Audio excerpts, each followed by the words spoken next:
Hello and welcome to my channel. My name is Nikki Pfeiffer, if you did not know that. And on this channel I talk about all things yoga, meditation, metaphysics, and simple ways to improve your life. Today I'm going to be talking to you about yoga mats and what is the best yoga mat to use. There are so many yoga mats on the market. They range from super expensive to not very expensive. So I thought what I would do today is just take some time and talk about some very simple things to keep in mind when picking out a yoga mat.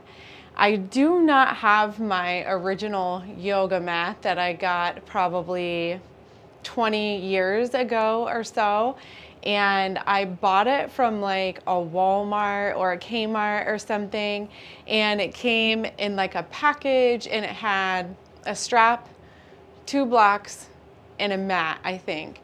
And my mother and I had bought, each bought one, but it was a really long time ago.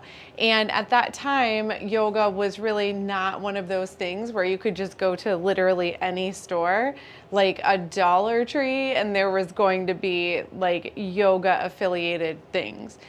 So I do not have an example of that first mat that I bought, but I do have one that's pretty close. And I'm gonna go through 3 different styles of mats with you. But before I do that, I just wanted to take a moment to emphasize why use a yoga mat. It doesn't take anything to practice yoga.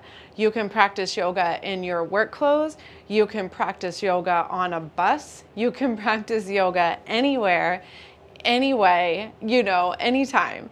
It doesn't take any special equipment, just your mind and your body.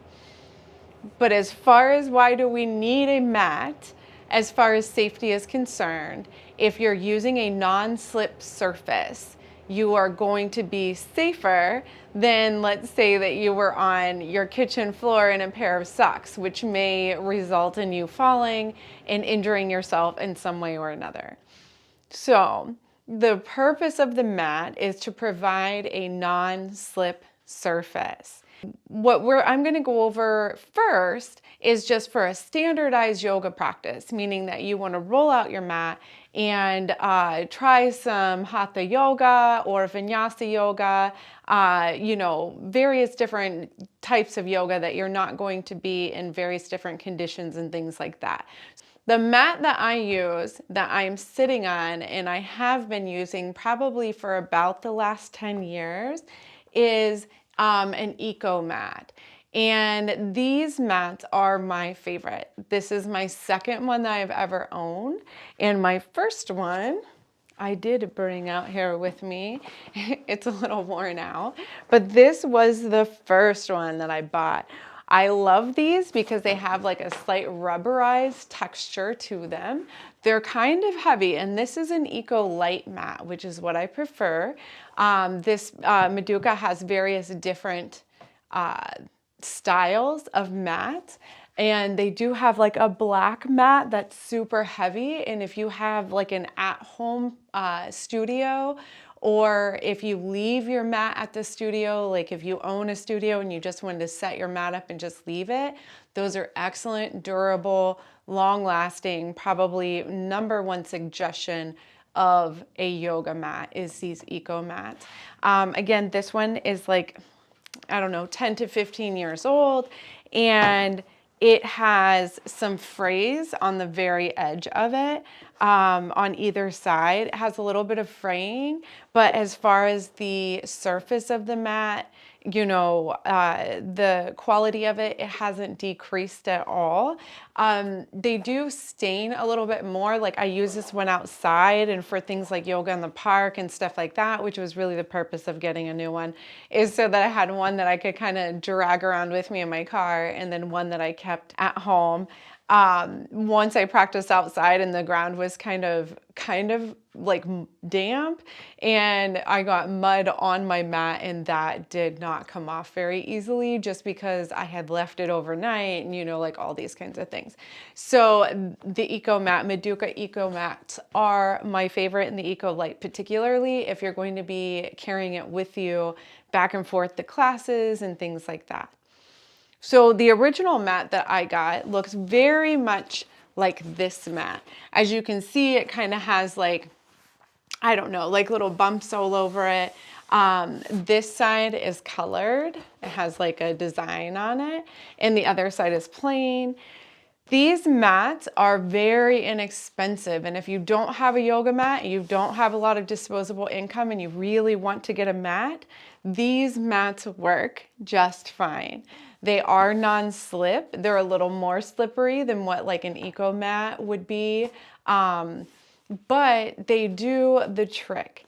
Another thing to keep in mind is that these mats are not very thick, and they do sell them in different thicknesses. So if you can find one that's inexpensive and a little bit thicker, especially for like the purposes of your knees or your elbows, or even sitting on your feet on the mat, depending on the surface that you're sitting on, you might want it to be just a little bit heavier.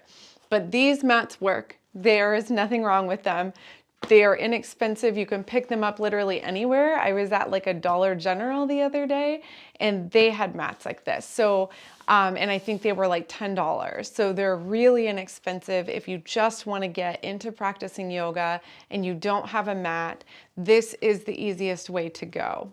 But they're really inexpensive. You can get them from Walmart, from Target, even like Marshalls or TJ Maxx or something like that. You can pick them up like very inexpensively. So the last thing that I wanted to note on the subject of mats is these types of mats. Now, everyone should be able to recognize this. This is like a foam mat, and these are considered exercise mats. This one's like not super thick, but I think it's kind of old too, so it might not be as thick as it once was. But it's just like a foam padding mat. If you go to a gym or group fitness classes, a lot of times they'll have you drag these mats out if you're doing like core exercises. Even stretching, like you might sit on the mat to do some stretching and stuff. These mats are really good for those types of things. As far as yoga goes, they're actually even more threatening than not using a mat at all. Why? Because they are made out of like a foam material. So when you put pressure between your hands and feet, the material gives and it moves. So this foam is not like stationary. It definitely gives.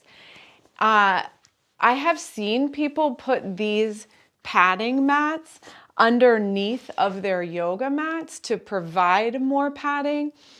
And I don't know that that's good or bad. People who do it enjoy it. But I really discourage people from doing any of those things with these mats just because they do move. And if you're using a more rubberized mat, it might not move at all. But if you're using a mat that might be a little more slick, it could slide. And just thinking like if you're putting, most of your weight onto your hands and your head is down and your hand slides out, there's several injuries that could occur. So these are not yoga mats. They are exercise mats, and they have a time and place to be used, but I really discourage people from using those to do yoga. Now, that being said, if you were going to sit for your entire practice, like you just wanted to have a place to, stretch your legs out or just have a comfortable seat, that would probably be fine. But if you were going to stand on it or put any pressure on it at all, I would really just avoid using those exercise mats. So that is my rundown on these 3 different types of mats and which one is my favorite, why you need a mat, and I think that is it. I think I went over all the things that I wanted to say. So again, no one has to have a yoga mat. You don't have to have any special equipment to practice yoga. You really only need your body and your mind, your will to learn, those types of things. And you can do yoga absolutely anywhere. But if you want to advance your practice and maybe try some more things, having a non-slip surface is absolutely essential. And Maduka Eco Light mats are my favorite. Hot yoga, you're going to be sweating a lot more. These eco mats like so get pretty slippery if they're wet. Using a yoga mat cover can be helpful. But these other mats that are pretty slick to begin with, once they get wet, you really can't use them in like a hot yoga environment. You would have to cover them. Well, I hope that you all found this helpful and keep practicing yoga, whether you have a mat or not. But I hope that you found that these suggestions / guidelines were helpful. That's all that I have for you today, and I will see you in the next video.